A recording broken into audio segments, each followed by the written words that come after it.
I'm grayscale because I'm tired.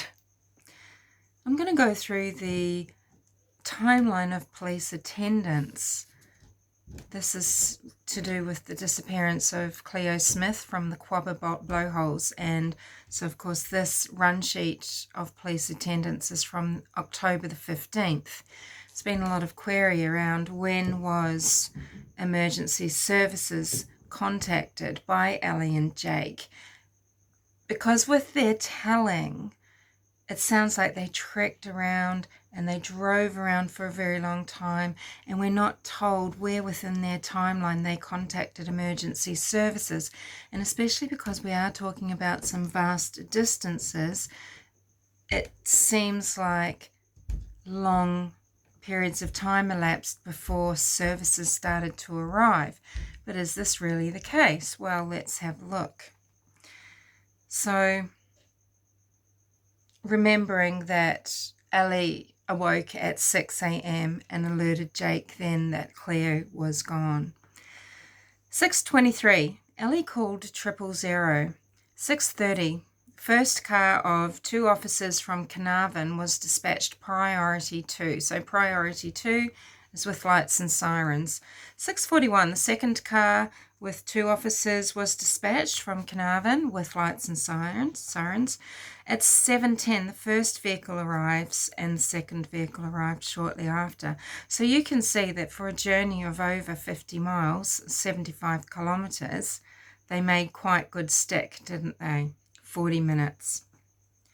At 7:26, the first officers to arrive established a forensic protected area by taping off the campsite.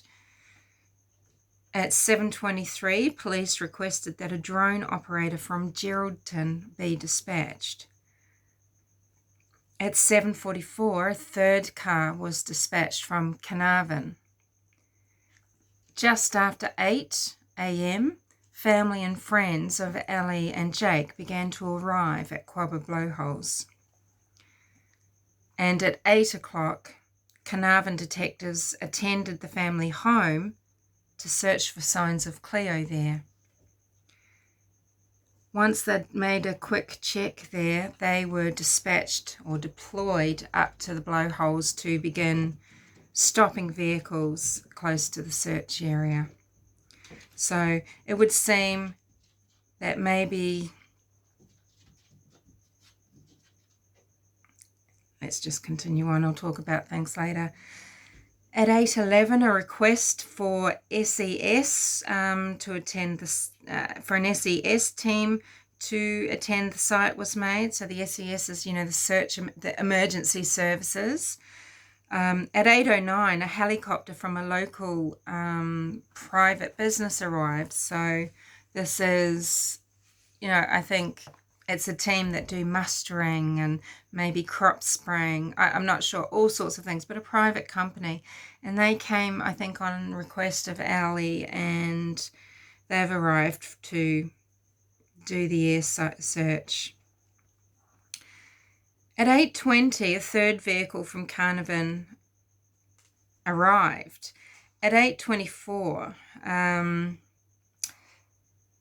a senior officer from Geraldton left to travel up to Carnarvon to take command, and he arranged for a mobile police facility to accompany, I think, the officers up at the Quabba blowholes, and also for volunteer marine search and rescue personnel to be on hand. And they were advising the team about the particular terrain there, which we know is dangerous. It's craggy, there's cliffs, it's treacherous. And to also advise about the water conditions and what the water might do, how things in the water might travel, etc. Because, you've got those blowholes where with the fissures and the rock, and twice a day there's these very powerful currents, and same with the tide generally out in the ocean. Where would the current run? At 8:34, there was a roadblock set up at the blowholes road entrance. 9:25 and 9:25, 9 SES personnel arrived to join the search. 9:30, this is when the Carnarvon detectives sat with Ellie for the rest of the day. 11 a.m, homicide detectives of the Major Crime Division were deployed. They were heading for Carnarvon, where they've set up their team's centre, and by 1 p.m, homicide officers and search experts were deployed from other places, and they started arriving by 3 p.m. And there's also a task force set up in Perth of, the experts and of the homicide detectives. I think this would be the Major Crime Division, right? So looking at this timeline, obviously from 6 o'clock until sitting down with police at 9:30, this could be when all this tracking and this driving around is taking place by Ellie and Jake, couldn't it? Because from 6 to 6:23 is not very long. Is maybe 6:23, 6:30 when other mothers started helping Ellie. So we're still not sure who went where in what vehicle, but we're getting a little bit more of an idea. But indeed, from 1:30 on, there's a lot of hours, isn't there? When family and friends were arriving at 8 a.m, we're told that there had been plans for some family and friends to actually join Ellie and Jake and their little family on this weekend holiday. And some of them were probably within this group, but, it was confirmed that no one had travelled up with them. There were none of their family and friends up there that night staying at their own campsites, for example.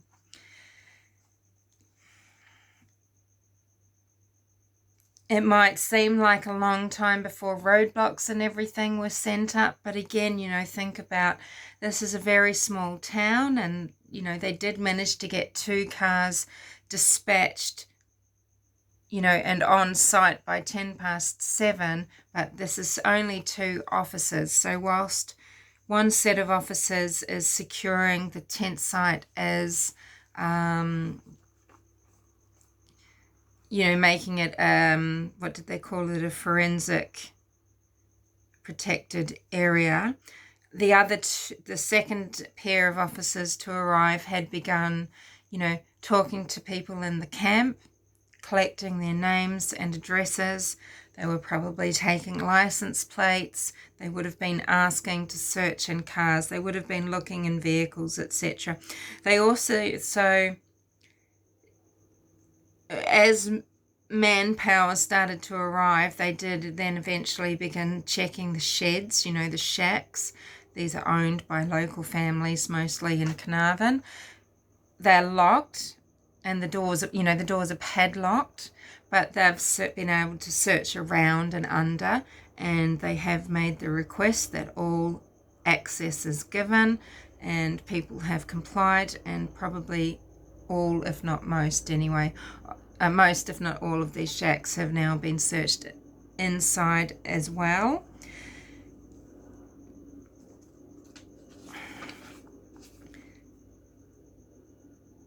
They say that at 8:34, thereafter, they were, searching cars as people left and probably came in. They had the roadblock. They were taking people's details, and everybody was cooperating. But, it's to note, of course, from 1:30 to 8:30, that's a lot of opportunity for people to go, whether they've got anything to do with an abduction, with anything to do with Cleo Smith at all, or just were leaving. And we know that people have dispersed from this campground on the Saturday, and not all of them have been spoken with. Now, some of them might just not want to talk to police. Maybe there's warrants out for something or rather, who knows. Maybe they had drugs on them, recreational drugs that they were planning on partaking of over the weekend. Look, who knows, but I hope they all do eventually let law enforcement personnel know that they were there, who they are. I think, we need to have a thorough picture, obviously. Now, there was such a delay going actually seriously forensically over the house in Carnarvon, the house of Ellie and Jake. They've been there 3 times. The third time was only on the 26th, and that was the only time they went inside. They did kind of a little reconnaissance on the 15th where officers went around and just had a look to see if they could see Cleo. But it's on the 23rd that forensic officers have arrived, and they have been going thoroughly over, collecting as much evidence, data, whatever, at the home as they can. So this is when they're dusting the fence and the windows and taking photographs and this sort of thing. So I guess all they can do is go on the intel that they have at the time, which is to say that they're told that Cleo is with them, and this is where she's gone missing from, is the campground. This is ground zero where they need to focus their search. I would have liked for some of the media to ask better questions. I mean, for example, when did they get the CCTV? And just more information around that. They are saying that they're not excluding any possibilities. They are checking CCTV everywhere, and using whatever means that they can. They had an immediate response. It's an extremely large task force. They took it seriously, searching by land, sea and air, and then, with all their intelligence. And they are looking into all options. So not just Cleo wandered off, not just there was an accident, not that Cleo could have been abducted. They're looking at all types of criminality, they said. They have been receiving a lot of tips, 200 of them saying that they've seen Cleo somewhere. None of those have come to fruition, clearly. They have been getting some helpful information, people that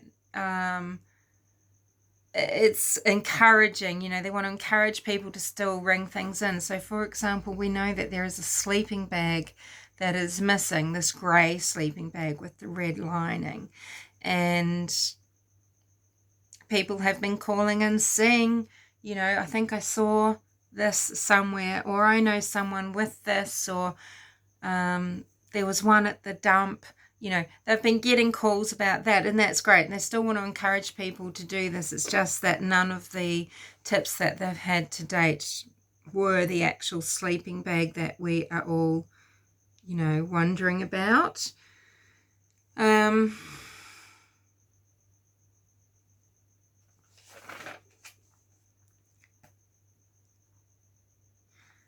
Yeah, it's any area like this, there's always going to be not just urban myths, but terrible things that actually happen. And, every generation would have its story of, the creepy guy, or, the missing person, or, someone who was harmed. And this area has lots of those stories. And some of them include, where people at this very site have tried to get young girls of, 9 years old sort of thing to get into cars to go for a drive with them. And thankfully they haven't. And these instances, though, really, they're not actually recent. They're sort of around the 10-year-old mark. But still, you know, it does make people who are in the area and who remember when these things were happening, it does, you know, make them think that, is this the same person? Have they just sort of kicked up again? So there's a timeline. So what do you think about it now? So we have the family arriving at dusk, at sunset actually, at 6:30, dark by 7. They've set the tent up, a marquee, they've made a dinner, all by 8 p.m. We don't know when Cleo was recorded on the CCTV still, and I find this very, very frustrating. And then the 6 a.m, we've got the story, you know, but we're being told the events by Ellie, that immediately they started checking and looking.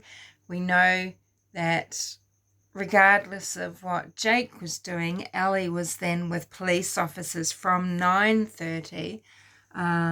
But still, does that mean that the way that she told that story, and it did sound like, well, this is epic, you know, this is, I think, why there was a little bit of a disconnect between what we're being told about, you know, the search and officers arriving. It just seemed like, why? What? Did they just search for hours? Were they searching without calling O until, you know, the caretaker was told at 8 o'clock? But no, so Ellie has called O at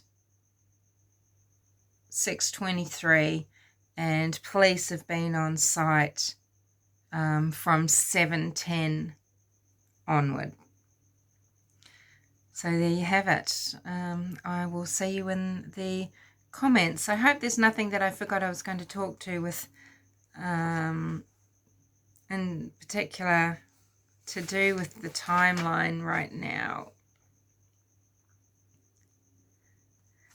You know, we were wondering, weren't we? Well, I was talking about, you know, are there people there that they know, or, you know, and people were pondering why go up on a Friday night, and it is really nice to wake up on the weekend. And maybe they just knew that they could leave that evening and go. Family and friends weren't leaving to go on the Friday night, but Ellie and Jake wanted to. And, you know, I guess we can't put any stock in that either way, you know. Why would this be suspicious in itself? Well, it's certainly, it just isn't, right?